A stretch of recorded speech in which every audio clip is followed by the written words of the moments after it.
오늘은 마땅히 행할 길 두 번째 말씀을 전하려고 합니다. 여러분, 신앙생활이 뭡니까? 저와 여러분들 가장 중요한 신앙생활은 하나님을 의식하는 삶입니다. 하나님을 의식하는 삶. 하나님이 나를 보고 계시고 내 중심을 보시고 내 말과 내 행위를 보시고 내가 내 삶대로 사는 게 아니라 하나님을 의식하는, 그래서 이것을 종교개혁에서 개혁자들은 하나님 앞에서 코람데오라고 하는 의식을 갖게 되었습니다. 우리는 태어나서부터 죽음에 이르기까지 하나님을 의식하는 길을 걸어가는 사람은 믿음의 길을 걸어갑니다. 하나님을 의식하는 사람은 삶 속에서 말과 행동 속에서 하나님이 판단하실 것이라는 것을 알기 때문에 늘 말씀을 부여잡고 하나님이 말씀하신 것을 따라가려고 의식한다는 것입니다. 저와 여러분의 신앙생활 속에서 말씀을 제껴놓고 여러분의 길을 걸어간다면 여러분들은 하나님의 사람들이 아닙니다. 말씀을 붙잡고 기도한다면 여러분들은 하나님을 의식한 사람들입니다. 그 사람은 철로 역정의 길을 걸어가는 사람이고, 그 사람은 믿음의 길을 걸어가는 사람이고, 그 사람은 하나님 앞에서 잘했다 칭찬받을 그러한 자리에 서게 될 사람들입니다. 날마다 하나님을 의식하는 귀한 종들 되기를 바랍니다. 옆에 사람 권면하겠습니다. 잘하고 있죠?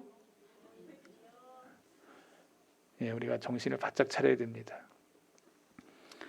지난 시간에 마땅히 행할 길에 대한 이야기 두 가지를 제가 말씀을 드렸습니다. 여러분의 자녀를 욕구대로 살도록 그냥 방관하지 말고 마땅히 가야 할 길을 가르치는 부모가 되라고. 두 번째, 여러분들은 부드러움과 애정과 인내를 가지고 여러분의 자녀를 가르쳐야 된다고. 인내 없이는 훌륭한 자녀를 못 가르쳐요. 자주 계속해서 반복적으로, 다시 한번, 너무 중요하기 때문에 계속 반복적으로 그 아이에게 조금씩 변화될 걸 생각하고 반복적으로 그 아이에게 생명의 말씀을 나누어 주어야 됩니다. 그리고 오늘 세 번째로 중요한 말씀, 자녀들은 당신들에게 굉장히 많이 의존하고 있다는 사실을 기억하라. 제가 세 번째 한번 읽어보겠습니다. 자녀들은 당신에게 굉장히 많이 의존하고 있다는 사실을 기억하라. 여러분, 이게 저와 여러분들은 의존이라고 하는 말을 잘 알고 있을 것입니다. 누가 누구를 의지해. 신앙생활은 하나님을 의지하는 것입니다. 의지하는 것입니다. 하나님을 의지하는 거예요. 내 힘대로 사는 게 아니고 하나님을 의지하여 사는 사람을 우리는 믿음의 사람이라고 말합니다. 자녀들은 누구를 의지하냐면 부모를 의지합니다. 애들이 그냥 혼자 이렇게 확 자라지 않지 않습니까? 엄청난 돌봄이 필요합니다. 여러분의 자녀들 다 여러분의 손으로 키웠습니다. 밥 먹였습니다. 기저귀 갈아 끼웠습니다. 다 모유 먹이고 그렇게 하면서 그렇게 많은 손이 가는 것이 자녀 키우기라는 것을 초기에 결혼을 하고 난 사람들에게 겪는 고통입니다. 아이를 키우는 게 고통이에요. 직장 생활할 때 30대 결혼해가지고 생활 밖에 나가서 일해야 되지, 아이 그거 가르치고 저거 하려고 할 때 엄청난 고통이 옵니다. 여기 제가 보니까 여기 몇 분 계시는데 다 지금 그런 고통을 겪고 있는 거예요. 말하지 않아도 알 수 있습니다. 애를 키워본 사람들은 다 그런 고통을 알고 있는 겁니다. 근데 요새는 할머니가 돼도 그 고통을 못 벗어나죠. 몇 분 계시죠? 제가 충분히 이해가 됩니다. 근데 그걸 고통을 고통으로 여기지 않고 하나님의 양육의 수단으로 바꾼다면 여러분은 지혜로운 부모요, 지혜로운 할머니요, 지혜로운 할아버지라고 저는 생각을 합니다. 하나님이 축복해 주실 것입니다. 저와 여러분이 이 세상 살면서 한 번 생각해 보면 모든 것들이 내가 의존적인 사람이라는 것을 알게 됩니다. 내가 독립적으로 살아 이제 하나님을 의존하고 의지하는 사람이라는 것을 저와 여러분들이 인식하게 될 때 저와 여러분들이 성숙한 성도로 나아가는 길이라는 것을 보게 되는 거예요. 은혜는 모든 원리 중에 가장 강력한 것입니다. 은혜를 받은 사람이 은혜를 끼쳐요. 은혜를 많이 받은 사람은 다른 사람에게 은혜를 끼쳐. 그러니까 은혜를 받지 못하면 사람이 인색해지고 아주 딱딱해지고 그래요. 근데 은혜를 많이 받은 사람은요, 자꾸 은혜를 나눠. 옆에 사람 보세요. 이 사람이 은혜가 있는 사람인지 은혜가 없는 사람인지. 그의 말 속에, 그의 행동 속에 그에게 은혜가 흘러. 은혜가. 은혜 안 흘러요? 은혜 흘러요. 은혜가 흘러. 가지고 있는 것으로 흘러가. 물이 위에서 아래로 흐르는 것처럼 물은 막을 수가 없어. 이번에 홍수 났을 때에도 물을 못 막았잖아. 그래서 다 지하로 막 스며들어서 엄청난 어려움을 겪는 그런 것을 보았잖아요. 물은 막을 수가 없어. 은혜도 마찬가지예요. 은혜가 흐르는 곳 속에는 사람들이 저 사람을 보면 저 은혜가 있는 사람이야. 사람이 사람을 알 수 있어요. 은혜는 회심할 가능성이 없어 보이는 죄인의 마음속에 생겨나는 하나님의 은혜의 효력이 얼마나 엄청난지를 성경은 우리에게 말해주고 있습니다. 아무리 약한 사람도 하나님의 은혜가 임하자 변화의 역사가 일어납니다. 여러분, 은혜가 임하면 변화가 일어나요. 하나님의 은혜는 사단의 요새를 단 한 번에 무너뜨릴 뿐만 아니라 거대한 산을 뒤집어 엎고 계곡을 가득 메울 수 있으며 구부러진 것을 곧게 세우며 모든 사람을 새롭게 창조합니다. 은혜를 받은 사람은 변화의 역사가 일어납니다. 새롭게 변화됩니다. 거듭난 자의 모습에 완전함을 보여줍니다.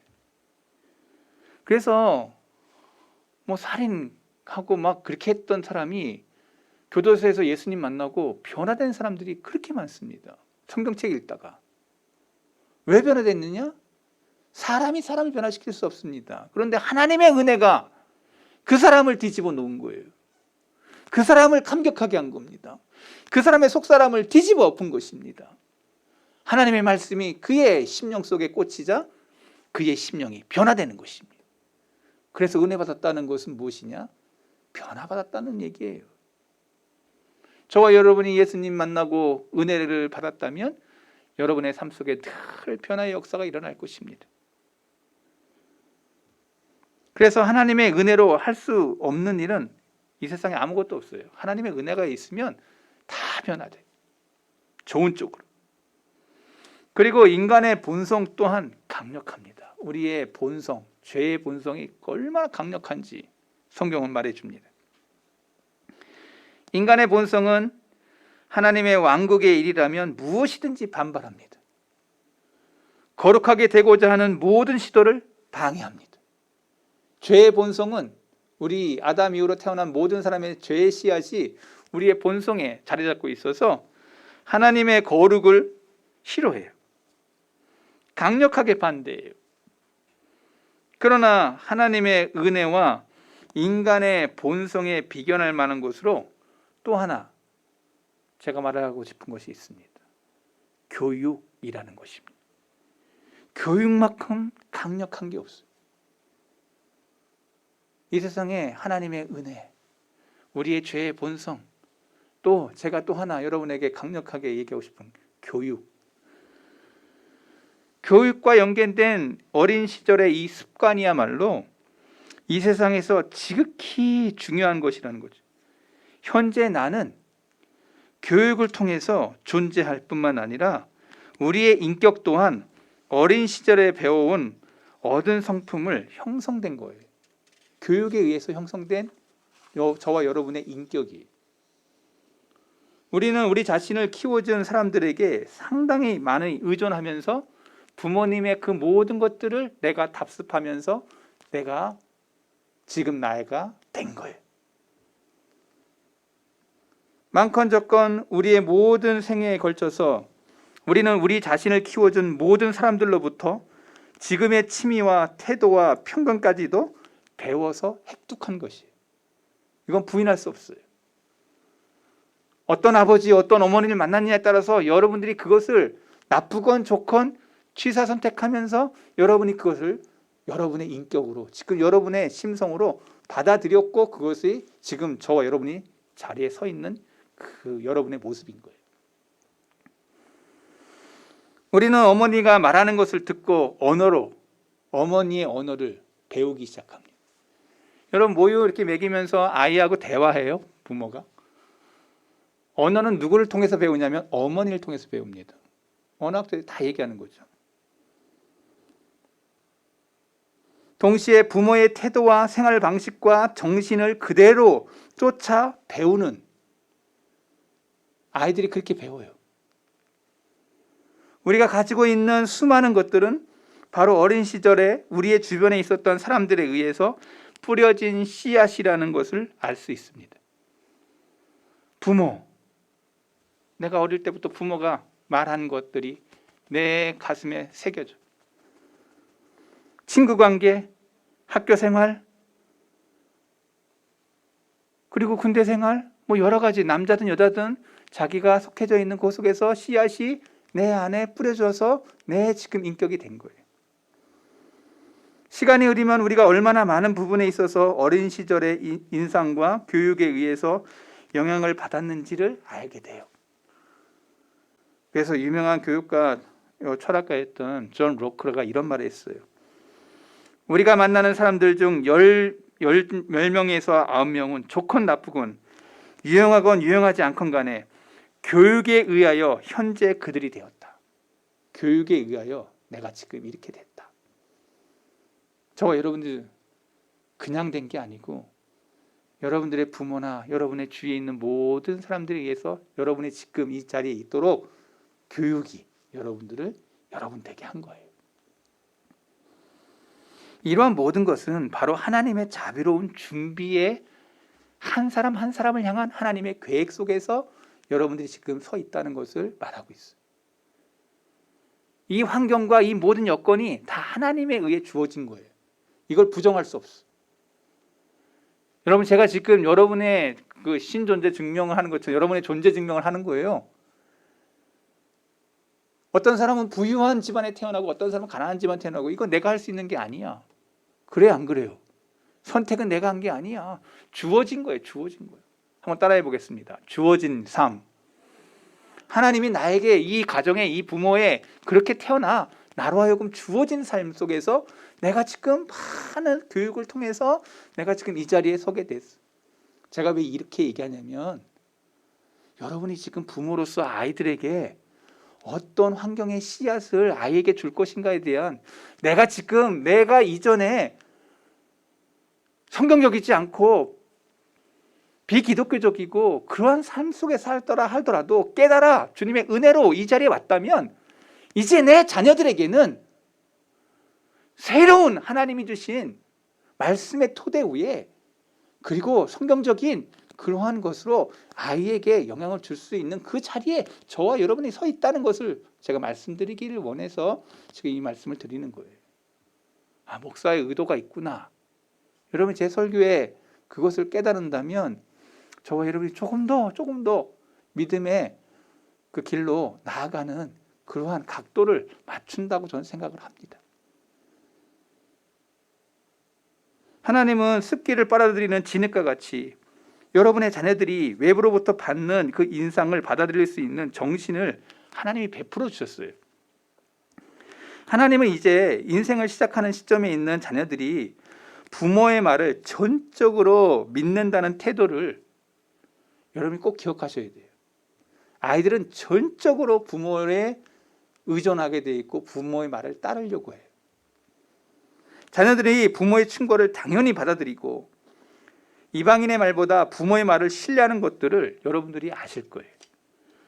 간단히 말해서 하나님은 부모가 자녀들에게 유익한 일을 할 수 있는 그 아이를 향한 기회를 준 거예요. 부모가 아이에게 유익하게 되도록 하나님이 나에게 이 아이들을 맡기신, 내가 그래서 기회가 있는 거야. 그 아이에게 어릴 때 어떤 교육을 시켜야 될 기회를 하나님이 나에게 주신 거예요. 꼭 기억하세요. 기회라는 말이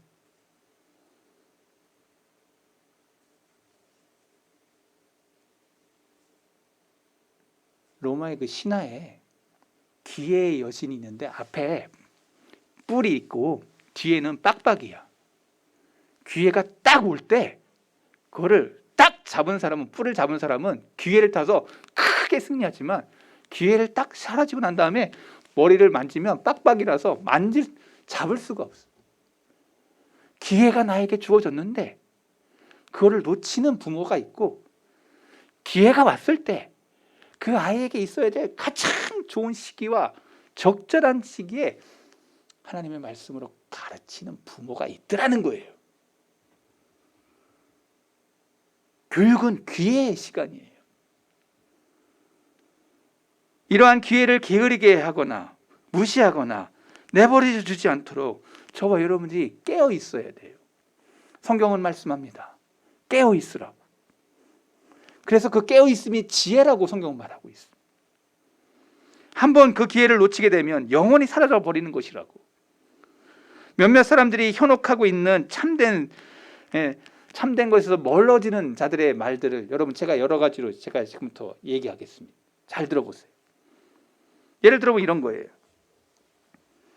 부모들은 자녀를 위해 아무 일도 할 수 없다. 그러니 그냥 놔둬.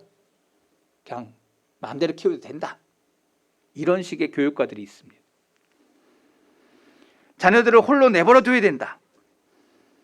가만히 그대로 있어야만 한다라는 생각을 요새는 주입을 시킵니다. 성경이 그렇게 말하고 있을까요? 아니에요. 성경은 부모로 하여금 간섭하라고 말하고 있습니다. 채찍을 들으라고 얘기합니다. 가르치라고, 야단치라고 얘기하고 있습니다. 도리어 그 아이로 하여금 심히 때리더라도 그 아이로 하여금 영혼의 지혜를 얻도록 하라고, 가르치라고 말하고 있습니다. 가르치라고. 부모는 가르치는 자리에 있는 것입니다. 그게 기회라고 말하고 있습니다. 이러한 부모들, 아까 얘기했던 가만 놔두라고 하는 부모들은 마치 발람의 환상처럼 자신의 자녀들이 죽을 때에 의인의 길을 바라지만 정작 그 자녀를 위해선 아무 노력도 하지 않는 자들이라는 거예요. 사단은 이러한 사람의 생각과 논리를 환영합니다. 사단은 사람들이 이러한 잘못된 생각을 갖고 있는 것을 알고 아주 기뻐합니다. 사단은 사람들이 자신들의 나태함을 자꾸 변명하도록 옆에서 부추기고 자녀를 의로운 사람으로 교육시키는 수단을 소홀히 하고 내버려 두도록 충동질하는 것이 사단입니다. 그냥 놔둬. 네 일해. 귀찮게 왜 자꾸 저 애를 괴롭혀. 스스로 다 그냥 잘할 텐데 놔둬. 여러분, 부모는 그 속삭임 속에서 깨어 있어야 됩니다. 부모는 자녀를 회심하게 할 능력이 없습니다. 거듭나게 된 사람들은 인간의 뜻으로 거듭나는 게 아니라 하나님의 뜻으로 거듭나는 것입니다. 그래서 하나님께서는 잠언 22장 6절 마땅히 행할 길을 아이에게 가르치라. 그리하면 늙어도 그것을 떠나지 아니하리라. 마땅히 행할 길을 아이에게 늘 가르치라는 거예요. 하나님께서 하나님의 계명을 이루게 하기 위해서 먼저 은혜를 베풀어 주시고 그리고 명령하셨습니다. 하나님의 방식이 꼭 그래요. 은혜를 주시고 명령하세요. 한번 따라해 보겠습니다. 은혜를 주시고 명령하신다. 여러분, 이게 성경의 원리예요. 하나님 꼭 은혜를 먼저 주세요. 은혜를. 그리고 명하세요. 따라오라. 우리의 의무도 아무 일도 하지 않고 가만히 있으면 안 되고 따라 순종해야 돼요. 우리의 의무는 앞으로 나아가서 복종하는 것입니다. 하나님의 말씀에 복종하는 것입니다. 말씀대로 따라가는 것입니다. 복종의 길은 바로 하나님께서 축복을 베풀어 주는 길이에요. 마땅히 행할 길을 아이에게 가르치라. 복종하는 거예요. 그러면 하나님께서 그 아이에게 합당한 그것을 주신다는 거예요. 하나님께서 축복하고 베풀어 주는 길을 보면 가나의 혼인잔치에서 항아리에 물을 채우는 명령을 받은 종들의 모습을 성경은 그려주고 있습니다. 그들이 열 항아리를 다 채우죠. 그리고 그걸 물을 떠다 나누라고 얘기하죠. 우리가 할 일은 다 해야 되는 것입니다. 종으로서 하나님 앞에 부름받았으면 내가 내 일을 하는 거예요. 하나님의 말씀대로 부모라면 부모의 일을 해야 되는 것입니다. 마땅히 가르칠 것을 아이에게 가르치는 것. 소홀함이 없이 꾸준히 계속해서. 믿음의 부모가 하나님의 말씀에 복종하는 모습을 아이들은 보게 됩니다. 아이들은 그것을 이정표로 삼습니다. 어떤 고난이 오고 환난이 왔을 때 아버지 엄마가 기도하고 말씀 붙잡고 하나님 앞에 기도하는 그 모습과 말씀을 붙잡는 그 모습을 보면 아이들에게는 이정표가 생깁니다. 세상 사람들이 갖지 않는 그 믿음의 도리를 아이들은 생각하게 됩니다. 그때 어머니가 기도하더라. 그때 어머니가 눈물을 흘리며 기도하더라. 성경 읽더라. 저는 우리 할머니를 늘 기억합니다. 성경책을 붙잡았어요. 무학이었지만 그 성경을 놓지 않으셨어요. 102세가 될 때까지 놓지 않으시는 본을 보면서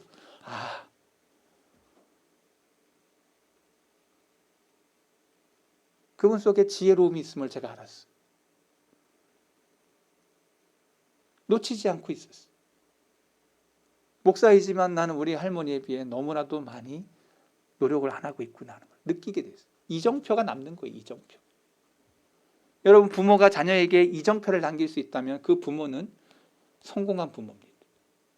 믿음의 이정표를 남겼다면 그 부모는 성공한 부모일 것입니다. 여러분 자녀에게 믿음의 이정표를 남길 수 있는 부모가 되기를 바랍니다. 네 번째로, 영혼을 가장 중요하게 생각하는 태도로 여러분의 자녀를 가르쳐야 됩니다. 영혼을 가장 중요하게 생각하는 태도, 한번 따라해 보겠습니다. 같이 읽어볼까요? 영혼을 가장 중요하게 생각하는 태도로 당신의 자녀를 가르치라. 영혼이 가장 중요해. 여러분, 우리 이 육신의 이 장막은 다 갖다 묻고 다 태울 거예요. 그러나 우리의 영혼이 하나님 나라 간다는 것을 성경은 말하고 있습니다. 우리의 영혼이 가장 중요해. 의심할 바 없이 여러분의 눈에 자녀들이 소중할 것입니다. 여러분들이 그를 사랑한다면 그들의 영혼을 깊이 생각하셔야 됩니다. 아이 영혼에 깃들은 영혼을 깊이 생각하셔야 됩니다. 자녀들의 영원한 유익이야말로 부모에게 가장 소중한 것입니다. 여러분에게 있어 자녀의 모든 부분이 영원히 없어지지 않을 만큼 소중할 것입니다. 그래서 여러분들이 자녀의 영혼을 가장 중요하게 생각한다는 것은 그 영혼이 방황하지 않고 이 세상 가운데서 우뚝 설 수 있도록 내가 그들에게 그 영혼의 가장 중요한 부분을 부모로서 아이에게 나눠줄 수 있는 부모가 되어야 됩니다. 모든 단계와 계획과 전략과 자녀들에 관한 여러 가지 준비를 시작함에 있어서 이걸 기억하십시오. 제가 여러분에게 던지는 이 말씀 한마디를 기억하십시오. 이것이 내 자녀에게, 내 자녀의 영혼에 어떤 영향을 줄 것인가. 내가 스마트폰을 아이에게 주면서 이것이 내 자녀의 영혼에 어떤 유익이 될 건가. 저는 우리 아이들에게 고등학교 3학년 될 때까지 핸드폰을 주지 않았습니다. 스마트폰을 안 줬어. 그냥 모바일 폰을 줬어. 내가 의도가 있었어. 돈이 없어서가 아니라 의도가 있었어. 지금 그것으로 해봐야 게임밖에 하지 않으니 안 줬어요. 끝까지 안 줬어요. 다른 친구들 뭘 하건 저건 거네. 우리 아이들은 순종했습니다. 내가 그것은 그의 영혼이, 부모로서 그 영혼이, 이걸 줌으로써 이 영혼이 어떻게 될 거냐, 어떠한 영향을 줄 거냐, 어떤 영향을 줄 거냐. 아이에게 책 한 권을 주더라도 이 아이에게 이 영혼이 어떤 것을, 어떤 영향을 받을 것인가 생각하면서 부모는 아이에게 접근해야 되는 거죠. 영혼을 사랑하는 것은 모든 사랑의 원천입니다. 여러분의 자녀의 응석을 받아주고 제멋대로 하도록 내버려두며 너그럽게 받아주는 것이 사랑이 아니에요. 자녀들이 이 세상을 의지하고 이 세상에서의 삶이야말로 가장 행복하고 유일한 삶인 것처럼 제멋대로 내버려두는 것은 사랑이 아니라 잔인한 행위인 것입니다. 아이를 죽이는 것이 잔인한 행위. 이러한 행위는 자녀를 지상에 있는 동물과 같이 다루는 것입니다. 그 동물에게 지상의 세상을 알게 하고 죽음 이후의 세계에 대해서는 전혀 알지 못하게 하는 그러한 것을 가르치는 것입니다. 참된 그리스도인은 천국을 향하게 되어 있습니다. 이 땅을 바라보지만 천국을 향해 달려가서 내 눈이 천국을 향해 고정되어 있습니다. 자녀를 교육시키고자 할 때 유행의 노예가 돼서는 안 됩니다. 이 세상의 노예, 세상의 것을 따라가는 것에 눈을 열게 하면 안 됩니다. 이 세상 걸 따라가 보지만 우리의 눈은 저 하늘을 향해 있어야 돼요. 자녀들에게 가장 좋은 부모는요, 영혼의 눈을 열고 천국을 바라보는 눈을 보여줘야 됩니다. 이 땅의 유행을 따라가다가 이 땅의 것에 동물과 같은 삶을 살다가 가는 그러한 삶이 아무리 부가 축적되고 아무리 능력이 많으면 뭐합니까? 지옥 가는데. 그것은 가장 나쁜 부모의 모습인 겁니다. 한국 기독교가 얼마나 타락했는지 점점 이 땅의 것만을 부하게 하고 이 땅의 것만을 취하고 그것이 부한 교회가 큰 사역을 한다고 자랑하고 있습니다. 그런데 성경을 읽어보세요. 성경은 그렇게 말하고 있지 않습니다. 가장 중요한 것은 영혼이라고 말하고 있습니다. 영혼의 시각으로 천국을 바라보고 있느냐, 이 땅의 세상의 유행을 따라가는 자녀들을 생산하는 부모가 아니라 영혼의 눈을 열고 천국을 바라보는 그것을 기점을 하여 아이들에게 가르치고 있는가, 우리 부모로서 깊이 생각해야 됩니다. 참된 그리스도인의 자녀의 영혼에 깊은 관심을 갖고 교육에 임해야 됩니다. 다른 사람이 자신이 하고 있는 자녀의 교육에 대해서 이상하고 유별나다고 비꼬는 일이 생길지라도 조금 더 부끄러울 필요 없습니다. 제가 저의 가정사의 얘기를 자꾸 해서 미안한데, 제가 우리 집사람을 내가 너무 존중하는 건 우리 집사람이 아이들을 그렇게 잘 키웠어요. 제가 대구에서 그래도 제일 큰 교회 부목사로 있을 때 우리 자녀들 둘 대명동에서 서문시장까지는 20-30분 버스를 타야 됩니다. 공예배 한 번도 빠짐없이 아이들을 데리고 나왔습니다. 그리고 그 자리에 앉아가지고 졸든 저가 하든 그 자리에 앉혔습니다. 아이들이 어릴 때부터 수유해서 해가지고 유치원 다니고 하는데도 그 아이를 그냥 업고 어떻게 하든지 데리고 다녔습니다.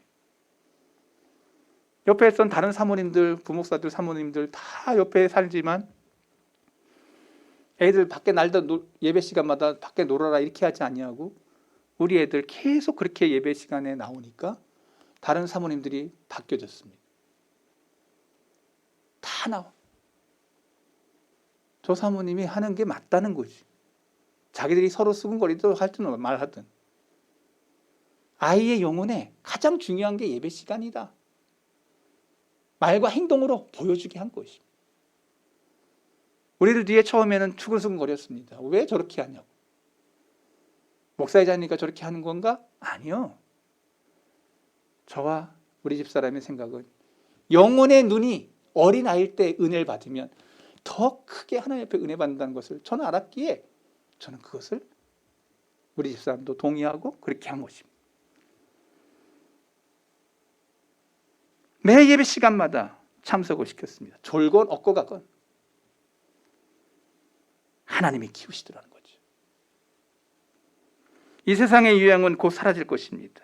그 시간도 짧고 부모인 여러분이 이 세상을 위해서가 아니라 천국을 위해서 자녀를 가르치고자 한다면 하나님이 기뻐하시는 자녀가 되도록 영혼의 눈이 열린 아이로 키우기를 원한다면 저의 말씀을 꼭 기억하시기 바랍니다. 어린아이의 영혼은 맑디 맑고 순조하지만 부모가 열어주는 것만큼밖에 열려지지 않습니다. 결국 여러분의 자녀들 그대를 향한 현명한 부모가 칭송을 받을 텐데 내가 그렇게 아이들의 영혼에 그렇게 영적인 영혼을 사랑하는 그 눈들을 열어주었는지를 여러분 부모라면 생각하셔야 됩니다. 세 번째로 조금 더 나가려고 합니다. 성경은 당신의 자녀에게 가르치라 라고 말하고 있습니다. 성경을 당신의 자녀에게 가르치라. 당신의 자녀에게 성경을 가르치라고 해요. 여러분, 성경을 가르친다는 말이 뭡니까? 여러분이 성경을 사랑하게 할 수 있는 능력이 여러분에게 없습니다. 하나님이 주셔야 돼요. 성경을 사랑하는 마음을 하나님이 주셔야 돼요. 오직 성령님만이 인간에게 말씀에 대하여 기뻐하는 마음을 갖게 하십니다. 성령님이 내 안에 계셔야 하나님의 말씀을 기뻐해요. 성령님이 내 안에 계시지 않으면 말씀이 안 읽어져.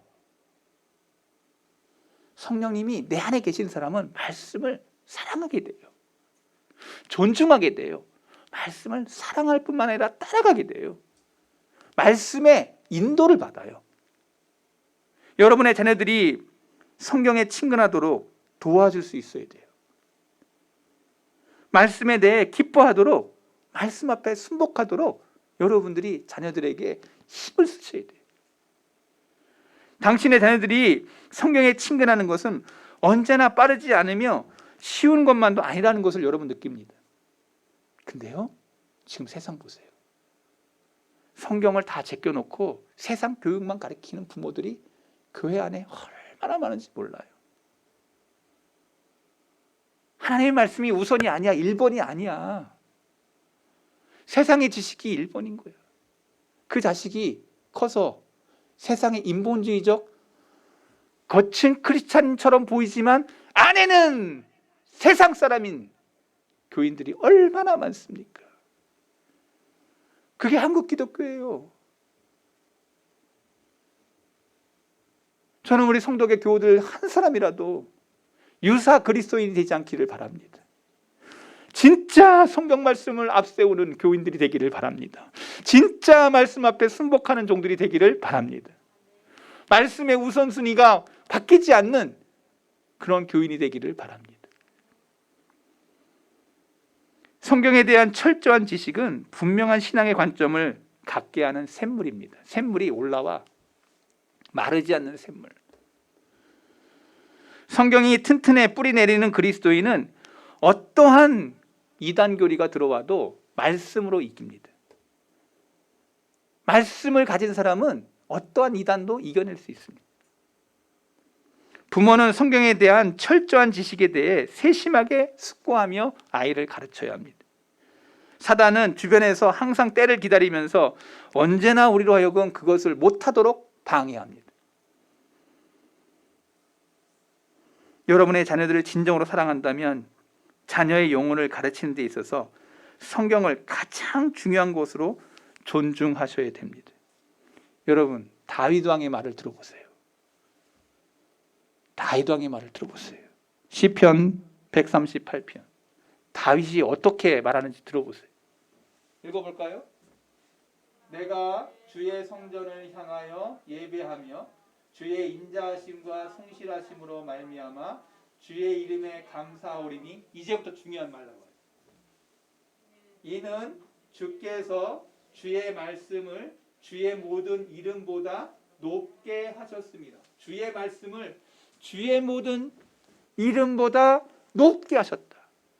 주의 말씀을 가장 앞에 놓고 있는 다윗의 모습이 펼쳐져요. 주님의 말씀이 가장 내 인생의 앞이야. 오직 주님의 말씀을 앞세우지 않아. 주님의 말씀만 앞세워. 자기가 따라가지. 오직 주님의 말씀. 하나님은 하나님의 말씀을 세상에 널리 펴기 위해 애쓰고 모든 사람에게 특별한 축복을 베푸십니다. 자녀들에게 경건한 태도로 성경을 읽도록 가르치십시오. 자녀들이 성경을 사람의 말로 생각하지 않고 하나님의 감동으로 된 것으로 여기며 성경의 말씀이 모든 것이 진리이며 유익하며 예수 그리스도를 믿음을 통하여 이 말씀이 우리의 모든 것 된다는 것을 가르치셔야 됩니다. 자녀들에게 규칙적으로 성경을 읽도록 가르치셔야 됩니다. 저는 전반기 후반기 한 번씩 성경 읽습니다. 6개월이면 한 번, 후반기 한 번, 1년에 2번. 우리 아이들 저녁 8시면 같이 성경 읽습니다. 여러분요, 말씀 사랑한다면서 말씀에 꾸준함이 없이 어떻게 될 수 있습니까? 아이들에게 부모가 성경 읽는 것을 보여주어야 됩니다. 아이들이 왜 아빠가 성경 읽을까 생각하도록 정한 시간에 성경을 읽으셔야 됩니다. 아이들은 그건 봅니다. 그게 이정표가 되는 거예요. 아, 우리 아버지 말씀 읽더라. 그렇게 바쁜데도 말씀을 읽더라. 그렇게 힘든데도 기도하더라. 이게 아이들에게 말이 아닌 이정표로 남는 겁니다. 자녀에게 성경을 전부 읽도록 가르치십시오. 전부 읽도록. 창세기부터 말라기, 마태복음부터 요한계시록까지. 역대기 읽을 때 가장 힘들죠. 1장부터 9장, 1장부터 10장, 12장까지 다 사람 이름만 나와. 누구 낳고 누구 낳고 에이씨! 이거 말고 다 읽어. 다 읽게. 인간의 마음에 임하는 성령의 역사에 또 하나, 아이들에게 성령의 계심을, 성령의 역사하심을 아이들에게 가르쳐야 됩니다. 성령의 계심을 믿으시죠? 성령이 나의 마음에 계심을 믿으시죠? 성령이 나의 마음을 감동시키는 것을 믿으시죠? 성령의 계심을 아이로 하여금 가르쳐야 됩니다. 성령이 어떻게 인간을 변화시키고 거듭나게 하며 인간을 거룩하게 하고 정결하게 하는지를 알려주셔야 됩니다. 여러분의 자녀들을 하나님의 말씀으로 그렇게 양육하며 말씀의 도리로 그렇게 세워가려 할 때 이 아이들의 미래가 어떻게 될 것인지 제가 한마디 이야기하고 말씀을 마칩니다. 말씀을 사랑하는 사람은요, 그 아이의 심령 속에 성령을 통해서 위대한 꿈을 꾸기 시작합니다. 이 아이는 어릴 때부터 하나님의 은혜를 잊기 시작할 때, 눈이 열리기 시작할 때 사람들에게 하나님의 사람으로서 내가 어떻게 이 세상 사람들에게 큰 하나님의 축복을 나눌 것인가에 대한 꿈을 꾸기 시작한다는 겁니다. 여러분 자녀 하나하나가 하나님의 사람으로 일어나게 될 때 여러분의 가족은, 여러분의 모든 삶 속에서 나타나는 모든 역사는 이 아이들을 통해서 일어나게 될 것입니다. 나는 우리 어린아이들에게 넓고 깊은 영광된 복음에 대해 얼마나 많은 이야기를 하고 있으며 내가 그 대화 속에 이 아이들을 무시하지 아니하고 이 어린 영혼이 얼마나 큰 꿈을 꾸게 할 것인지에 대한 부모로서의 역할이 내 앞에 있는데 내가 그 기회를 놓치지 않기를 바랍니다.